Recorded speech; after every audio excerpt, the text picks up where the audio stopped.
कैसे हैं आप सब। मैं उम्मीद करती हूँ कि आप सब खैरियत से होंगे। आज के इस लेक्चर में हम देखेंगे डेसिमल एंड फोर ऑपरेशंस। ठीक है, कि डेसिमल वैल्यूज़ के ऊपर हम फोर ऑपरेशन कैसे कर सकते हैं। फोर ऑपरेशंस कौन कौन से? Addition, subtraction, multiplication and division. ठीक है, सबसे पहले हम देख लेते हैं कि एडिशन और सब्ट्रैक्शन हम किस तरह से कर सकते हैं। We work in the same way as with whole numbers, but we must remember to keep the decimal point in the same column. इसका क्या मतलब है?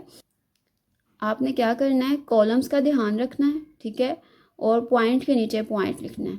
इस चीज़ का आपने ध्यान रखना है। पॉइंट का क्या मतलब होता है? Decimal point.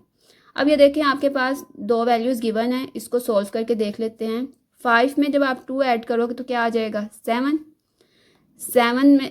2 में 5 जब ऐड करोगे तो आपके पास आ जाएगा 7 में 0 ऐड करोगे तो 7, 8 में जब आप 7 ऐड करोगे तो क्या आ जाएगा?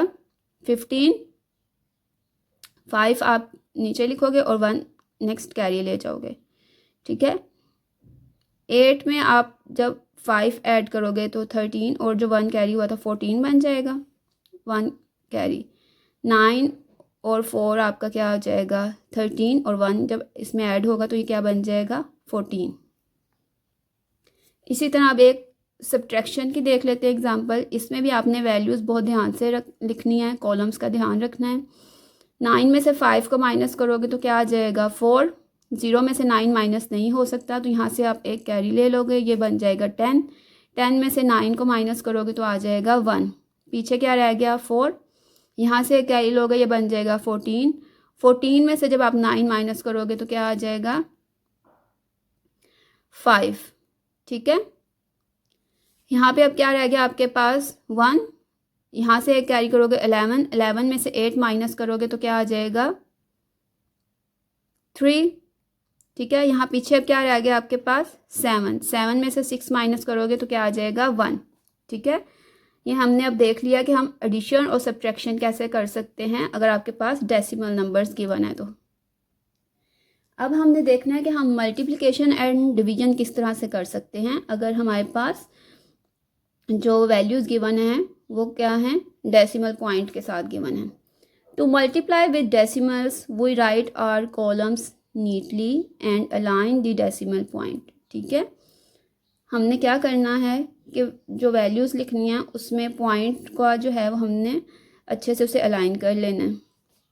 अब इसको जब मल्टीप्लाई करेंगे तो क्या हो जाएगा? आपको पता है राइट हैंड साइड से हम मल्टीप्लाई करना शुरू करेंगे। 4 5 are 20, 0 यहाँ पर आप लिख दोगे और 2 कैरी ले जाओगे। 4 9 are 36। 36 में जब आप 2 ऐड करोगे तो ये क्या बन जाएगा? 38। 8 आप यहाँ लगाओगे और 3 आप कैरी ले जाओगे। 4 2 are 8 और जो 3 कैरी गया था उससे आप ऐड करोगे तो ये क्या बन जाएगा? 11। ठीक है, अब एक वैल्यू के बाद था आपका पॉइंट तो आपने यहाँ पर लगा देना है। ठीक है, उसके बाद हमने देखना कि हम डिवीजन किस तरह से कर सकते हैं।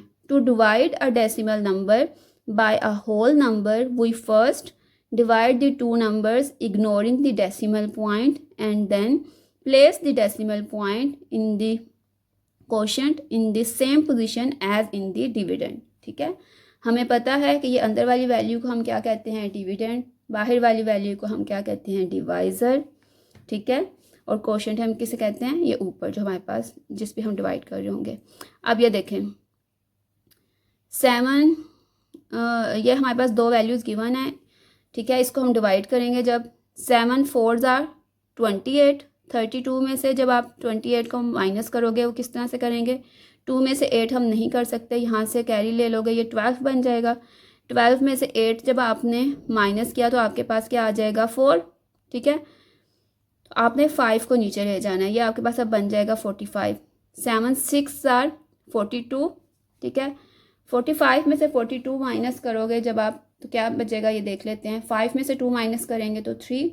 ठीक है, अब ये जो पॉइंट है, पॉइंट एग्जैक्टली हमने जैसे इसकी डेफिनेशन में पढ़ा है, ऊपर चला जाएगा क्वोशंट में और ये वाला 5 नीचे आ जाएगा, 35 बन जाएगा। 7 5 are 35। तो ये आपका क्वेश्चन कंप्लीट हो चुका है। ठीक है, तो आपका जो आंसर आया वो क्या आ गया है? 46.5। हमने देखा आज के लेक्चर में कि अगर आपके पास डेसिमल पॉइंट के साथ भी नंबर गिवन है तो उसके ऊपर भी ऑपरेशंस करना बिल्कुल भी मुश्किल नहीं है। सिर्फ हमने किस चीज़ का ध्यान रखना है कि हमने जब वैल्यूज़ लिखनी है तो कॉलम्स का ध्यान रखना है एडिशन और सब्ट्रैक्शन में, और जब हमने मल्टीप्लाई करना है तब भी हमने बहुत ध्यान से वैल्यूज़ लिखनी है, पॉइंट को सही से अलाइन करना है, और जब हमने डिवाइड करना है तो तब भी पहले हमने डेसिमल पॉइंट को इग्नोर करते हुए डिवाइड कर लेना है, ठीक है। और जब हम उस वैल्यू तक पहुंचेंगे तो हमने डेसिमल पॉइंट को कोशेंट में ले जाना है, एग्जैक्टली सेम। मैं उम्मीद करती हूँ कि आज का लेक्चर आपको अच्छे से समझ आ गया होगा, ठीक है। मिलते हैं मेरे नेक्स्ट लेक्चर में, तब तक के लिए अपना बहुत ख्याल रखें, मुझे दुआओं में याद रखें। अल्लाह हाफिज़।